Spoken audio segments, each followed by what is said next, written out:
Hi, this is Mike from Swimex, and today we'll be going over replacing your filter cartridges in a commercial filter. So the very first step that you want to take when replacing your filter cartridges is to power down the water pump. You want to make sure that the filter pump is indeed turned off before you begin. Once that's done, you want to go ahead and valve off the filter if at all possible. That'll help minimize the amount of volume of water that we're dealing with. So in this particular instance, we've gone ahead and turned off our water pump. We've got our valves turned off, and we're going to go ahead and open the pressure relief valve at the top of the filter. Pressure relief valve is open. You notice that the gauge is reading 0. We have no water coming out of the spigot. It's now safe to proceed with removing the locking clamp on the filter. You can just zoom in there. Okay, so using either a crescent wrench or an adjustable wrench, the next step is to go ahead and loosen the barrel nut that holds the locking ring assembly.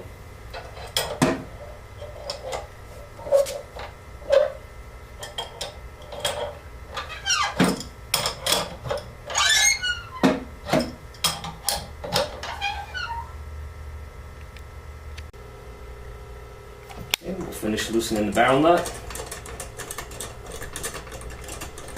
Be very careful at this stage. If you start getting water to come out the main flange, it's probably a good idea to open up the drain valve at the bottom of the filter and suck out the rest of the water from the top half of this filter canister.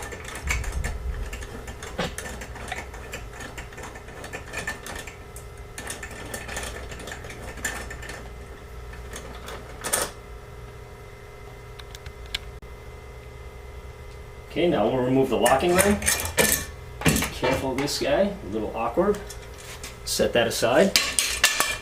And now we're ready to remove the top half of our filter. So grab it, and sometimes it needs a little bit of movement just to get it going, but we're okay here. And our water level is about 1 inch down from the bottom, so we're okay. And now that exposes the 4 filter cartridges in our commercial filter. This one just happens to be the Pentair Clean & Clear Plus 320. Okay, next step is to go ahead and take the aligner off. Actually holds the filter cartridge in. Sometimes you just have to pry with a flat screwdriver, and that assembly will come right off. Just be careful for the water. Then you can set that aside. Okay, now your next step is your 4 filter cartridges can easily be removed. Here's one of them. Just be careful because they will be full of water.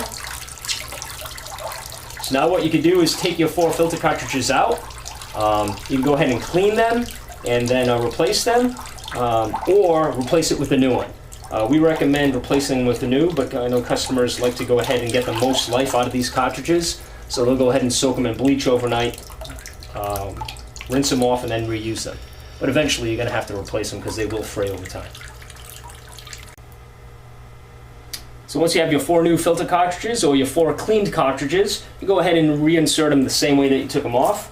There's a lower assembly that these just fit right in. You just want to push firmly on all 4. Make sure they're standing straight and firm.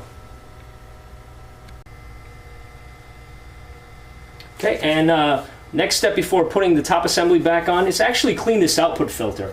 Sometimes you'll get gunk built up on this filter. It'll actually increase your filter's pressure. So it's a good idea to clean this off of debris. Some wire mesh.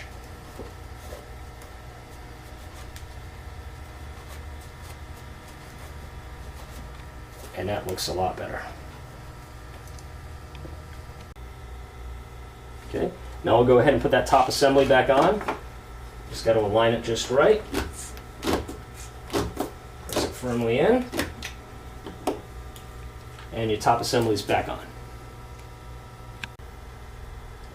Next thing we're going to do is put our top lid on. Before we do that, just check the O-ring that forms the sealing surface. Make sure you don't see any cuts or scratches or rips in that O-ring.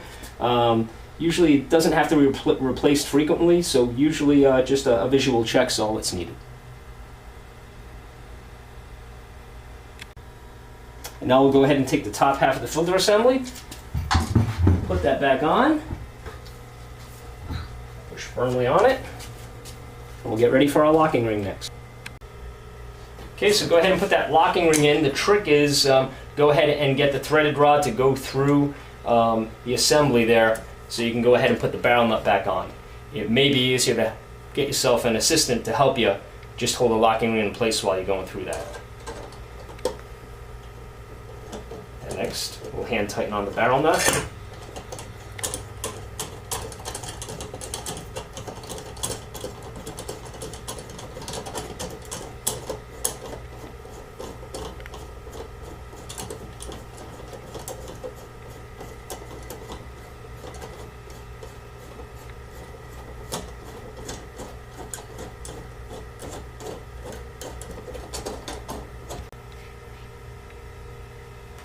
So after hand tightening, just take your crescent wrench or adjustable wrench and finish off. Want to get that nice and tight.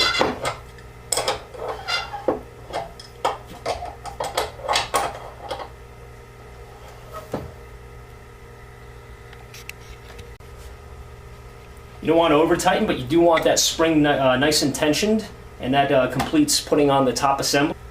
Okay, our next step now is to close the pressure relief valve that we opened in the beginning of this process. So now the filter is gone ahead closed.